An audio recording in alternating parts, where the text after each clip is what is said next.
আসসালামু আলাইকুম।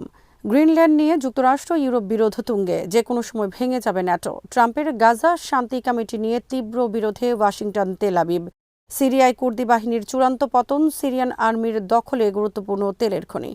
বিডিভিউজ ইনফোটেনমেন্টে স্বাগত জানাচ্ছি, আমি সুরভি দিবাস। জানাবো গ্রিনল্যান্ড দখল নিয়ে ট্রাম্পের সর্বশেষ পদক্ষেপ এবং আন্তর্জাতিক প্রতিরক্ষা ও কূটনীতি সংক্রান্ত গুরুত্বপূর্ণ কিছু খবর। গ্রিনল্যান্ড নিয়ে তীব্র বিরোধের সম্মুখীন যুক্তরাষ্ট্র ও ইউরোপিয়ান ইউনিয়ন।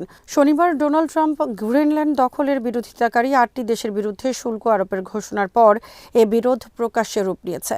ট্রাম্পের শনিবারের ঘোষণার বিরুদ্ধে তীব্র প্রতিক্রিয়া প্রকাশ করেছে ফ্রান্স, সুইডেন সহ বিভিন্ন দেশ। অপরদিকে ট্রাম্প বলেছেন, গ্রিনল্যান্ড তিনি দখলে নেওয়া থেকে পেছপা হবেন না। জবাবে ন্যাটোর সাবেক মহাসচিব বলেছেন, গ্রিনল্যান্ড দখলে নিলে ন্যাটো বলতে আর কিছু থাকবে না। ইউরোপের নেতৃবৃন্দ বলেছেন, ন্যাটো ভেঙে গেলে লাভবান হবে চীন ও রাশিয়া। শনিবার যুক্তরাষ্ট্রের প্রেসিডেন্ট ডোনাল্ড ট্রাম্প বলেছেন, গ্রিনল্যান্ড দখলের বিরোধিতা করার কারণে আগামী 1 ফেব্রুয়ারি থেকে 8টি দেশের বিরুদ্ধে 10% শুল্ক আরোপ করা হবে তাদের পণ্য যুক্তরাষ্ট্রে রপ্তানির ক্ষেত্রে।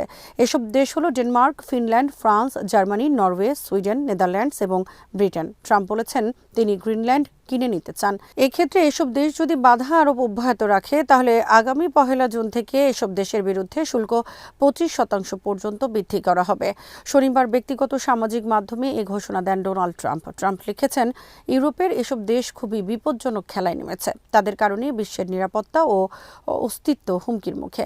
ট্রাম্পের এই ঘোষণার বিরুদ্ধে তীব্র প্রতিক্রিয়া ব্যক্ত করেছেন ফ্রান্সের প্রেসিডেন্ট ইমানুয়েল ম্যাক্রো সহ অন্যান্য নেতৃবৃন্দ। ইমানুয়েল ম্যাক্রো বলেছেন, কোনো হুমকি দিয়ে লাভ হবে না। গ্রিনল্যান্ড বা ইউক্রেন অথবা বিশ্বের যে কোনো অঞ্চলের ক্ষেত্রে এ ধরনের ভয় দেখিয়ে আমাদের নত করা যাবে না। ম্যাক্রো বলেছেন, শুল্ক আরোপের হুমকি অগ্রহণযোগ্য এবং এক্ষেত্রে এর কোনো সুযোগ নেই। ইউরোপ এর বিরুদ্ধে একসাথে রুখে দাঁড়াবে। আমরা একসাথে ইউরোপের স্বাধীনতা নিশ্চিত করার ব্যবস্থা করব। সুইডেনের প্রধানমন্ত্রী উলফ ক্রিস্টারসন বলেছেন, আমরা নিজেদেরকে ব্ল্যাকমেইলের শিকার হতে দেব না। European council president Antonio Costa বলেছেন, আন্তর্জাতিক আইন এবং সদস্য দেশগুলোর স্বাধীনতা রক্ষায় আমরা সবসময় একসাথে প্রতিরোধ গড়ে তুলব। তবে ব্রিটেনের প্রধানমন্ত্রী কিয়ের স্টারমার সরাসরি ট্রাম্পের সাথে কোনো বিরোধে না জড়িয়ে বলেছেন, আমরা বিষয়টি ওয়াশিংটনের সামনে উপস্থাপন করব। আমরা ন্যাটোর সদস্য এবং আমাদের বিরুদ্ধে ওয়াশিংটনের এ ধরনের শাস্তিমূলক ঘোষণা একটি বড় ভুল সিদ্ধান্ত। ন্যাটোর সাবেক মহাসচিব জেন্স স্টোলটেনবার্গ বলেছেন, আমি মনে করি যুক্তরাষ্ট্র আর ন্যাটোর সদস্য থাকবে না, আর গ্রিনল্যান্ড দখলে নেওয়ার হুমকিকে হালকাভাবে দেখার কোনো সুযোগ নেই। যুক্তরাষ্ট্র ন্যাটোর প্রধান নেতা হয়ে যদি অন্য সদস্য দেশে আগ্রাসন চালায়, তাহলে আমরা এই ন্যাটো দিয়ে কি করব? ইউরোপিয়ান ইউনিয়নের প্রধান কূটনীতিক কাজা কালাস বলেছেন, ট্রাম্পের এই ঘোষণা যুক্তরাষ্ট্র ও ইউরোপ উভয়কে ক্ষতিগ্রস্ত করবে। যুক্তরাষ্ট্র আর ইউরোপের মধ্যে বিভক্তির ফলে লাভবান হবে চীন ও রাশিয়া। গ্রিনল্যান্ড কিনে নেওয়া বা দখলের ঘোষণার বিরুদ্ধে শনিবার গোটা ডেনমার্ক ও গ্রিনল্যান্ডে আমেরিকান বিরোধী বিক্ষোভ অনুষ্ঠিত হয়েছে। ডেনমার্ক ও গ্রিনল্যান্ডের বিক্ষোভরত হাজার হাজার মানুষের হাতে থাকা প্ল্যাকার্ডে লেখা ছিল, আমরা আমেরিকান হতে চাই না, আমরা বিক্রির জন্য নই। তাদের প্ল্যাকার্ডে আরও লেখা ছিল ট্রাম্পের slogan, make America great again এর পরিবর্তে মেক আমেরিকা গো অ্যাওয়ে। সর্বশেষ প্রকাশিত এক জরিপের ফলাফলে দেখা গেছে, গ্রিনল্যান্ডের 85% মানুষ গ্রিনল্যান্ডকে আমেরিকার অংশ করার বিরুদ্ধে। গত বছর থেকে বিশ্বব্যাপী ট্রাম্পের শুল্ক যুদ্ধ শুরুর পর ইউরোপিয়ান ইউনিয়নের 27টি দেশ যুক্তরাষ্ট্রের সাথে শুল্ক চুক্তি করেছে। চুক্তি অনুসারে ইউরোপের পণ্য যুক্তরাষ্ট্রে প্রবেশের ক্ষেত্রে যুক্তরাষ্ট্রকে 15% শুল্ক দিতে হবে। অপরদিকে যুক্তরাষ্ট্রের পণ্য কোনো শুল্ক ছাড়া প্রবেশ করবে ইউরোপের বাজারে। এবার গ্রিনল্যান্ড ইস্যুতে ইউরোপ আরেক দফা ট্রাম্পের শুল্ক অস্ত্রের কবলে পড়তে যাচ্ছে। ডোনাল্ড ট্রাম্পের গাজা শান্তি কমিটি গঠন নিয়ে তীব্র বিরোধে দেখা দিয়েছে তেল আবিব ও ওয়াশিংটনের মধ্যে। ট্রাম্প ঘোষিত গাজা শান্তি কমিটি প্রত্যাখ্যান করেছেন ইসরায়েলের প্রধানমন্ত্রী বেনিয়ামিন নেতানিয়াহু। গাজায় যুদ্ধ বন্ধ এবং শান্তি চুক্তির শর্তের দ্বিতীয় পর্যায় বাস্তবায়নের লক্ষ্যে গত শুক্রবার গাজা শান্তি কমিটি বা বোর্ড অফ পিস ঘোষণা করেছেন ডোনাল্ড ট্রাম্প। এ পরিষদের হাতে থাকবে গাজার ভবিষ্যৎ শাসনভার। শুক্রবার ডোনাল্ড ট্রাম্প বোর্ড অফ পিসের প্রথম 5 জন সদস্যের নাম ঘোষণা করেন। তারা হলেন ব্রিটেনের সাবেক প্রধানমন্ত্রী টনি ব্লেয়ার, তুরস্কের প্রেসিডেন্ট রিসেপ তাইয়েপ এরদোয়ান, মিশরের president Abdel Fattah al CC, যুক্তরাষ্ট্রের পররাষ্ট্রমন্ত্রী মার্কো রুবিও এবং ডোনাল্ড ট্রাম্পের জামাতা জ্যারেড কুশনার। তুরস্কের প্রেসিডেন্টকে কমিটিতে অন্তর্ভুক্তির বিষয়ে তীব্র আপত্তি জানিয়েছেন নেতানিয়াহুর অফিস থেকে প্রকাশ করা এক বিবৃতিতে বলা হয়েছে, এই কমিটি ঘোষণার আগে তাদের সাথে কোনো আলোচনা করেনি ওয়াশিংটন। হোয়াইট হাউস ঘোষিত এই কমিটি ইসরায়েলের নীতির বিরুদ্ধে, তাই তারা এটা মানবেন না।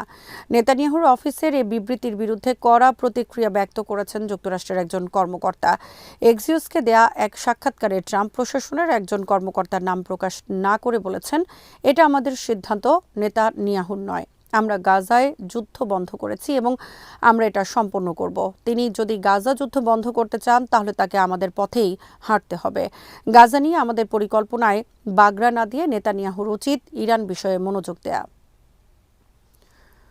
সিরিয়ার আলেপ্পো শহরের পূর্ণ নিয়ন্ত্রণ নিয়েছে সিরিয়ান সরকারি বাহিনী। শনিবার সিরিয়ান সরকারি বাহিনী বা সিরিয়ান আর্মি প্রবেশ করেছে আলেপ্পোর দার হাফির শহরে।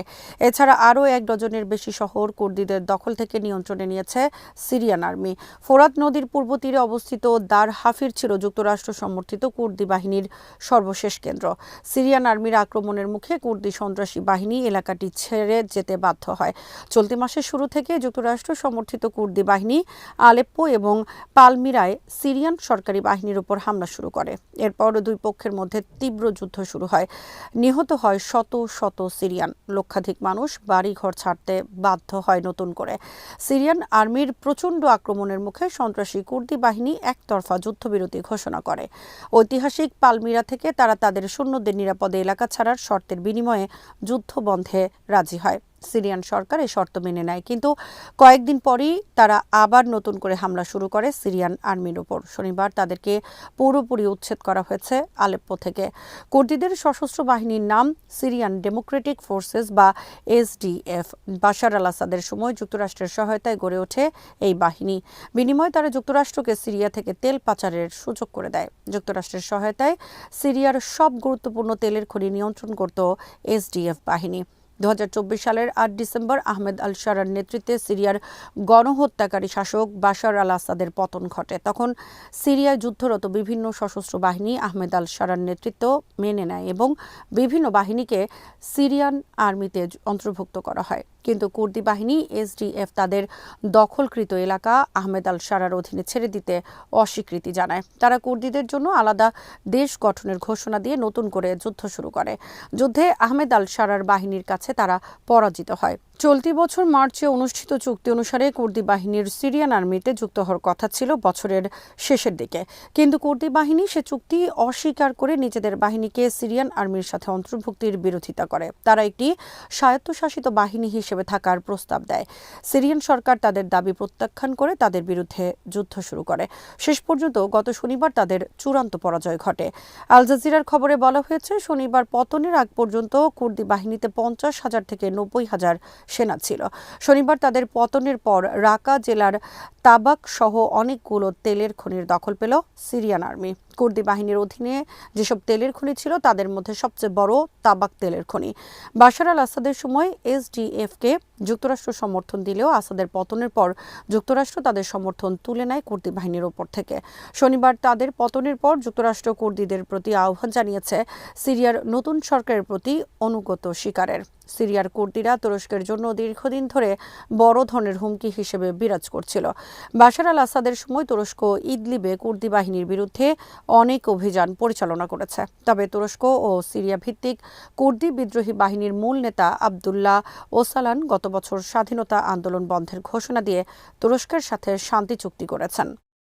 আজ এখানেই শেষ করছি। সমরাস্ত্র প্রতিরক্ষা কূটনীতির নানা তথ্য জানতে চোখ রাখুন বিডি ভিউজ ইনফোটেইনমেন্টে। চ্যানেলটি ভালো লাগলে সাবস্ক্রাইব করুন, সংযুক্ত থাকুন আমাদের ফেসবুক পেজে। আল্লাহ হাফেজ।